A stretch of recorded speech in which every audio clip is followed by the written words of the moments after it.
Hello everyone, welcome to the gateway classes. तो कैसे हैं आप सभी लोग? उम्मीद करता हूं कि आप सभी अच्छे होंगे और आपकी पढ़ाई भी अच्छी चल रही होगी।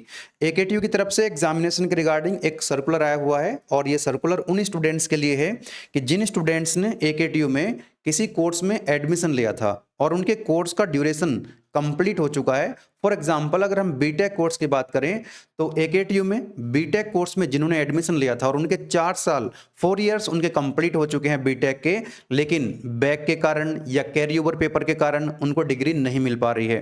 तो बैक को कैरी ओवर पेपर को क्लियर करने के लिए, है ना, जिनका कोर्स कंप्लीट हो चुका है, ड्यूरेशन कंप्लीट हो चुका है, उनकी कैरी ओवर पेपर या बैक पेपर क्लियर करवाए जा सके तो एकेटीयू ने एक स्पेशल प्रोविजन यहां पर दिया है ना।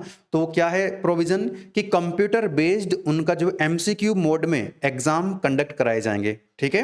और वो अपना बैक का पेपर या कैरी ओवर का पेपर जिस भी सब्जेक्ट में बैक लगी होगी जिसके कारण उनको डिग्री नहीं मिल पा रही है, तो वो अपना पेपर जो है इस एग्जाम के माध्यम से एमसीक्यू मल्टीपल चॉइस क्वेश्चंस आपको वहां पर मिलते हैं, टिक मार्क क्वेश्चन होंगे, ऑनलाइन मोड में होंगे, कंप्यूटर बेस्ड एग्जाम होगा और आप जो है कैरी ओवर पेपर को क्लियर कर सकते हैं और आपको जो है डिग्री मिल जाएगी, ठीक है। तो वही है सर्कुलर के अंदर जो लिखा गया है कि भाई अभी अच्छा, दूसरी चीज ये बात आप लोग ध्यान रखिएगा कि ये अभी ऐसा नहीं बताया है कि कौन से बैच के लिए एप्लीकेबल होगा, ऐसी कोई इन्फॉर्मेशन नहीं आई है।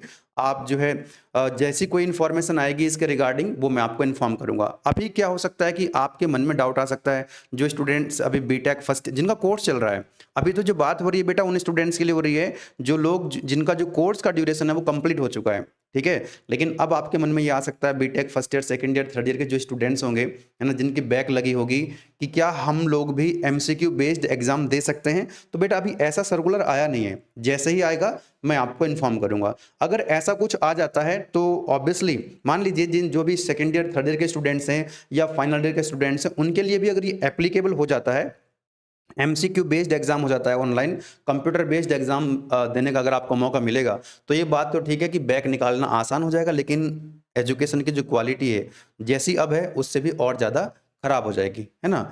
तो उस पॉइंट ऑब्वियसली ठीक नहीं रहेगा, लेकिन फिर भी जो भी सर्कुलर आएगा मैं आपको इन्फॉर्म करूंगा कि किन किन स्टूडेंट्स के लिए एप्लीकेबल है। फिलहाल तो इन्होंने ये बताया है कि कंप्यूटर बेस्ड एमसीक्यू मोड में जो एग्जाम कराने के लिए आईटी इंफ्रास्ट्रक्चर की जानकारी चाहिए इनको कॉलेजों से, है ना। तो ये जो सर्कुलर है बेसिकली कॉलेजों के लिए लिखा गया है कि एक गूगल फॉर्म का लिंक दिया गया है, इस गूगल फॉर्म को फिल करेंगे कॉलेज वाले जो है कि भाई कौन कॉलेज प्राइवेट है कि गवर्नमेंट है ना, डायरेक्टर का नाम क्या है, इंफ्रास्ट्रक्चर कैसा है, कितने बच्चों का एग्जाम वहां पर करा सकते हैं अगर कराना हुआ तो, कितने कंप्यूटर्स अवेलेबल हैं, वो सारी जानकारी जो है कॉलेजों को अपने देनी है 31 दिसंबर तक। उसके बाद कोई नोटिफिकेशन कोई सर्कुलर जब आएगा कि कौन कौन स्टूडेंट्स कौन कौन से बैच के स्टूडेंट्स जो है वो इसमें पार्टिसिपेट कर सकते हैं, ठीक है।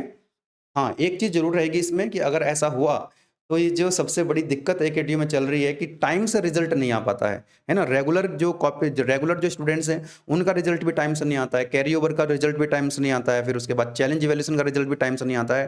तो वो इवैल्यूएशन जो है वो फ़ास्ट हो जाएगा, लेकिन कहीं न कहीं क्वालिटी जो है गिर जाएगी। चलिए, तो ये तो एक सर्कुलर जो मैंने आपको बता दिया बेटा। एक और मेरी आप सभी से रिक्वेस्ट है, जैसे कि आप सभी जानते हैं कि अभी 7-8 जनवरी से एग्ज़ाम स्टार्ट होने वाले हैं 2024-25 ऑड सेम फेज़ 1 के लिए, है ना। बहुत सारे कोर्सेज़ के एग्ज़ाम उसमें होंगे। बीटेक कोर्स की मैं बात करता हूँ जनरली, तो बीटेक थर्ड ईयर और फोर्थ ईयर के एग्ज़ाम होने वाले हैं। तो बेटा जो अभी रिवाइज़ डेट शीट आई है, प्रीवियस वीडियो मैंने आपको बताया था कि एक एग्ज़ाम पड़ रहा है उसमें स्टूडेंट्स का, ध्यान दीजिएगा, 1 ऑफ फ़ेब को, है ना। 1 ऑफ फ़ेब को एक एग्ज़ाम है, लेकिन उसी दिन जो है गेट का भी एग्ज़ाम है। उसी दिन जो है गेट का भी एग्ज़ाम है, सीएसआईटी वालों का गेट का एग्ज़ाम भी है। और मेरे ख्याल से फोर्थ ईयर वाले जो स्टूडेंट्स कुछ मैकेनिकल के, आई थिंक वाइब्रेशन एक सब्जेक्ट है, तो एकेटीयू के अंदर वाइब्रेशन का एग्ज़ाम है उसी डेट को। तो आप लोग क्या कर सकते हैं ना, एक मेल कर सकते हैं एकेटीयू को। बहुत सारे स्टूडेंट्स ऑलरेडी कर चुके हैं, मैं प्रीवियस वीडियो में कमेंट्स पढ़ रहा था बच्चों के।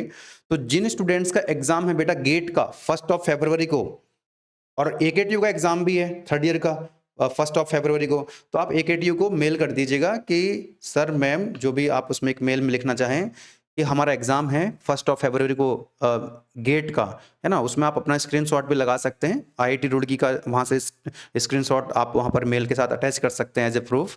वैसे तो उनको पता लग ही चुका होगा, लेकिन ज़्यादा से ज़्यादा जब मेल चले जाएंगे तो अगर, है ना, जग जाएंगे वो लोग। तो जिन बच्चों ने फॉर्म भरा हुआ है, जिन्होंने तैयारी कर रहे हैं गेट के एग्ज़ाम की, है ना, तो उनका थोड़ा सा फ़ायदा हो जाएगा। जिन्होंने एग्ज़ाम नहीं भी देना है गेट का तो आप लोग सपोर्ट कर सकते हैं, क्योंकि ज़्यादा नंबर ऑफ मेल्स अगर जाएँगे तो वो जल्दी उनको पता लगेगा और वो रीशेड्यूल कर देंगे। 1 तारीख का जो पेपर है वो रीशेड्यूल हो जाएगा, तो गेट वाले जो स्टूडेंट्स हैं वो अपना एग्ज़ाम दे सकेंगे। ठीक है? इतना आप ज़रूर करिएगा बेटा।